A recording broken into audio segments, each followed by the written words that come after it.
Hey everybody, how's it going? Daniel Kaplan here.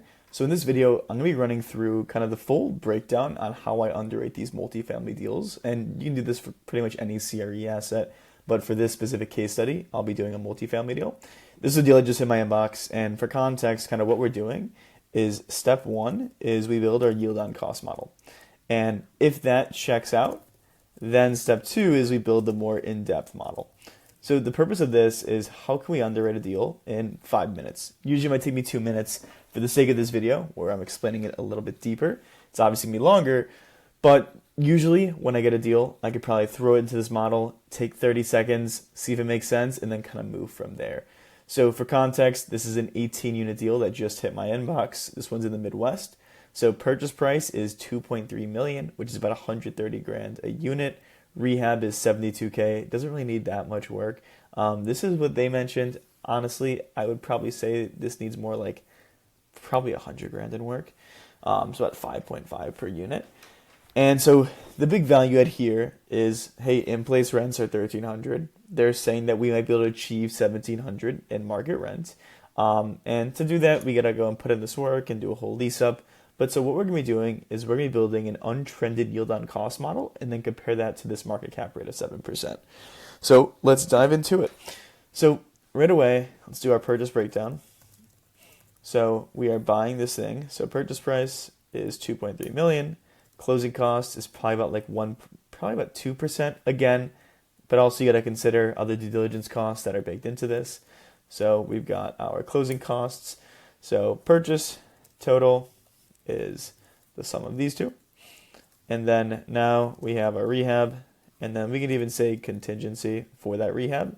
So we know our rehab is 100 grand. Let's say we're gonna add a 5% contingency.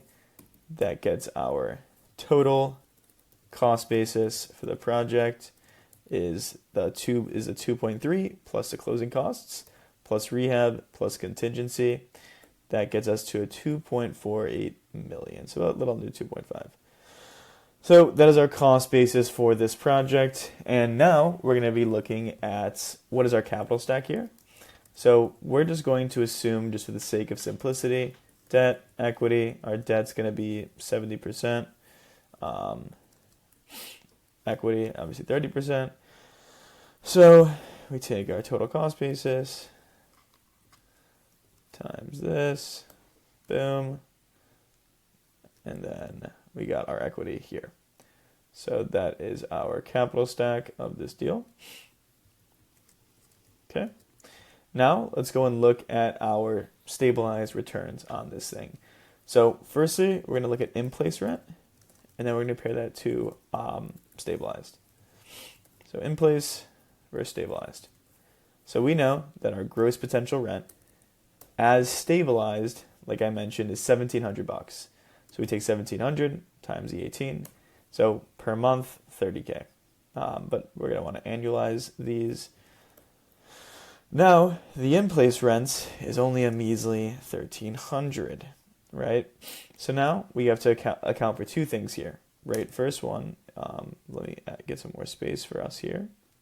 The first one is going to be vacancy, and the next one is going to be loss to lease. So vacancy, usually we'll probably want to model in maybe 7%, probably more like 6% for vacancy.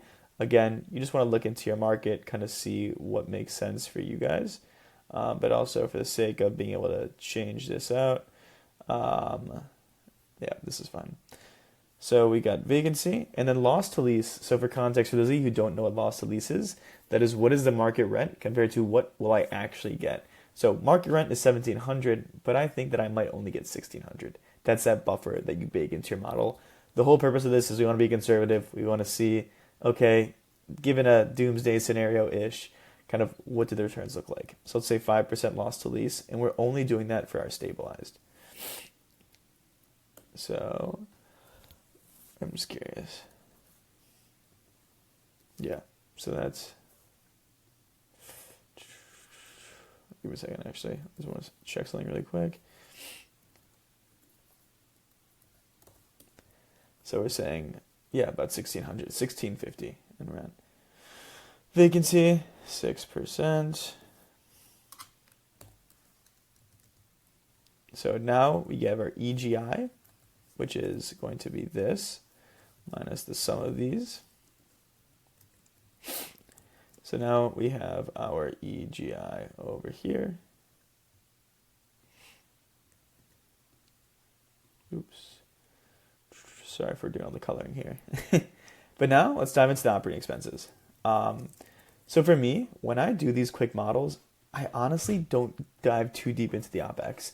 Usually what I'll do is I will just apply so for OpEx, we're going to call it a 40 to 50% expense ratio.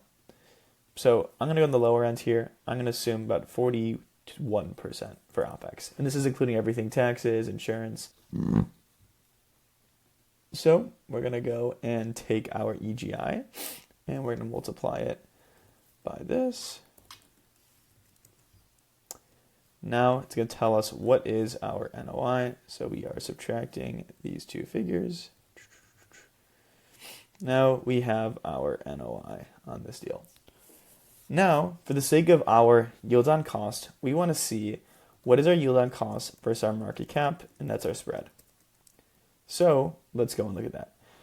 So in place, doesn't matter, right? We want to see what is the NOI divided by our total cost basis. So as we're seeing, 6.2% going in, market cap rate is 7%. So our spread, okay, yeah, going in, doesn't matter, right? We're looking at our stabilized yield on cost. So to be more specific, untrended stabilized yield on cost here. So we take our 192, divide that by our total cost basis, 7%, a little bit more. So in all honesty, I would say at this price, it's probably not a deal. So our spread goal is we want to get to about 1.5%. And the reason why is so we see our cost basis here, as you see, is 2.48. What we're trying to see is what is our value at stabilized. That's kind of what we're solving on this yield on cost. So we take our NOI divided by market cap rate. As you see, our value add was not really anything significant, maybe 274 grand. But when you consider the cost of capital to go and achieve that, you don't get that great of a yield on the capital that you need to bring to the table here. So for this, I would want to probably buy it where I want to be my yield on cost to be maybe about 8.5%. So I'd be looking at this and I would say, you know what if I pay 2 million? What does that look like? At 2 million, okay, probably not going to achieve that. 2.1, okay, that's more in line with what I'm looking for. So as you can see, okay, now my yield on cost is an 8.6. So I'm just reverse engineering, looking at yield on cost versus market cap rate, and with my variables of looking at my purchase price versus my rehab versus other metrics. And yeah, that is really quick how you analyze these deals. And if you want to be super quick with it, like pretty much what I would do is I'd say 1,700. I'm going to go multiply that by 18 units times 12 times 0.5. That's my back of napkin NOI. I know my total cost is probably going to be about 2 point whatever. That's how I would really quickly just analyze that. And then from there, I'd say, okay, does it make sense to look into further? So that's how you analyze these deals. Super quick, super easy, nothing sexy, but hope this is helpful.